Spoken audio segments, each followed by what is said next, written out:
changer le système est le thème de la journée. Autrement dit, comment construire un monde et un capitalisme, pour poser les choses en termes concrets, un capitalisme conscient et responsable.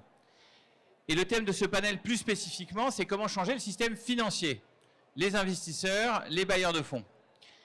Pour introduire ce vaste sujet, il me faut décrire ce qui s'est passé en 100 ans, un peu plus de 100 ans, une histoire flash du capitalisme en quelques mots. Au XIXe siècle se produit la révolution industrielle. Et pour ça, il a fallu des capitaux. Deux innovations financières sont intervenues, la société de capitaux, qui n'existait pas avant 1850, et d'autre part, la profession de comptable qui se structure, se professionnalise, et on voit apparaître au début 1900, 1905, un truc qui s'appelle les commissaires aux comptes. Commissaires aux comptes qui ne sont absolument pas obligatoires, donc vous pouvez imaginer que peu de gens les utilisent. Il faut attendre la crise de 1929 pour rendre obligatoire pour les voies de côté américaines uniquement, et plus progressivement ailleurs, ces commissaires aux comptes.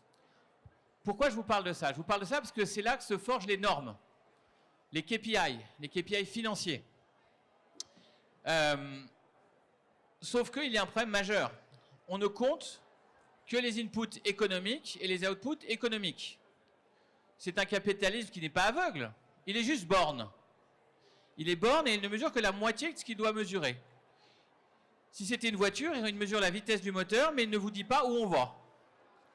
Et donc il a fallu une poignée de pionniers, il y a 20 ans, 30 ans à peine, pour qu'on comprenne qu'on n'avait rien compris. Pour qu'on comprenne qu'il fallait mesurer l'avancement dans la mission et pas seulement la vitesse du moteur, qu'il fallait mesurer le why et pas seulement le how.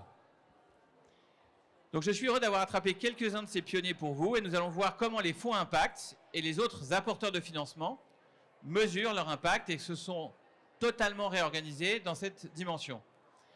Peut-être pour moi-même respecter le quantum et l'objectif de quantification et de mesure, une bonne nouvelle et un bémol. Aujourd'hui, l'impact investing, ça représente déjà, mondialement, un total d'actifs sous gestion de 1164 milliards, 1164 milliards dédiés à l'impact. Rapport Jean 2022 pour ceux qui connaissent. Alors vous me direz, avec ça, ça commence à peser. On peut faire des choses avec 1164 milliards.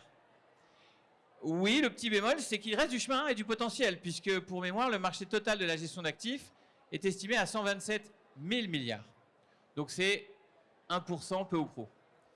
Voilà les thèmes qui vont être abordés. Et la première chose qu'on va faire, puisque ça peut vous parler en propre, c'est que les investisseurs, ce ne sont pas que des fonds ou des banques qui seront aussi illustrés, mais ce sont aussi des particuliers comme vous, comme moi avec mon autre casquette,